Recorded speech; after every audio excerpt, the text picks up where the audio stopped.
সরকারি চিকিৎসকদের ৮০% বেশি যুক্ত প্রাইভেট প্র্যাকটিসার। কর্মজীবনের বেশিরভাগ সময় দেন বেসরকারি হাসপাতালে। সাধারণের সেবা নিশ্চিতে কঠোর নীতিমালার তাগিদ। প্রপার চিকিৎসা না পাওয়ার কারণে তো প্রাইভেটে আসা। ওখানে গিয়ে রুগীরও চাপ থাকে বেশি, বা আমাদের সমস্যাগুলো ডাক্তার ওইভাবে শোনেও না। সরকার তো ধীরে ধীরে চিকিৎসা হইতো।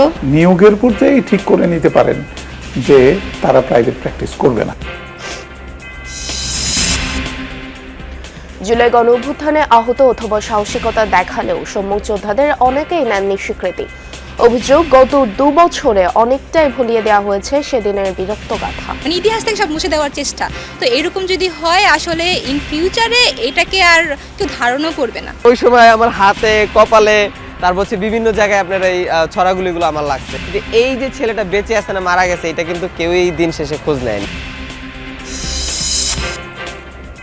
সিলেটের জৈন্তাপুরে জুলাই পদযাত্রা শেষে ফেরার পথে গাড়ি বহরে হামলার অভিযোগ নাসিরউদ্দিন পাটোয়ারির। অস্বীকার করে ওসি বললেন, সামনে পেছনে ছিল পুলিশি নিরাপত্তা। ইশরাক সাহেব একটা উস্কানি দিয়েছে ঢাকায়। এর আগে রাশেদ খান পার্সোনাল সেক্রেটারি প্রধানমন্ত্রী নিয়োগ দিয়ে উস্কানি দিয়েছে। আমি জীবন নিয়ে শঙ্কা বোধ করছি, আমি নিরাপদ নয়। 4টা প্রোটোকল ছিল ভাই, আমি এরকম আরাম দেখি নাই। সুন্দর করে জনতা গেটে দিয়ে আসছি। ইশতেহার পূরণে ব্যর্থ রাকসু নেতারা। বলছেন শিক্ষার্থীরা জিএস আম্মারের বিতর্কিত কর্মকাণ্ডের সমালোচনা। অধিকাংশ প্রতিশ্রুতি বাস্তবায়নের দাবি ভিপির।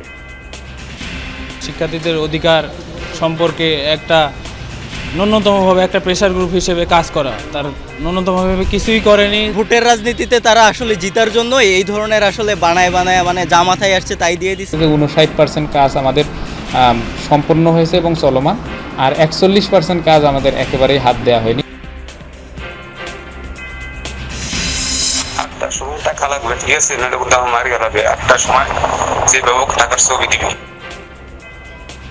ইতালির কথা বলে মাদারীপুরের সোহাগ মুন্সিকে লিবিয়ায় পাচার।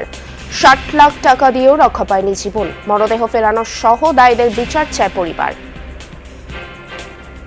আমার কাছে খবর আসে যে সোহাগান নাই, তাকে শুক্রবার গুলি করে মেরে ফেলানো হয়েছে টাকার জন্য। সরকারের দ্বারা এটাই আবেদন যেন এটার সুষ্ঠু একটা বিচার করে। পররাষ্ট্র মন্ত্রণালয়ে আবেদন করছি, সবাই বরাবর ইমেল করছি, আমার ভাই লাশটা ফেরত আনুক, আমার ছোট ভাই লাশটা তো এক নজর দেখতে চাই। যুক্তরাষ্ট্রের বাড়তি 10% শুল্ক আরোপ নিয়ে নানা প্রশ্ন। জোরপূর্বক শ্রম ইস্যু নিয়ে ধূম্রচল। ধারণা, কাঁচামাল রপ্তানিকারক দেশের কারণেই সংকট।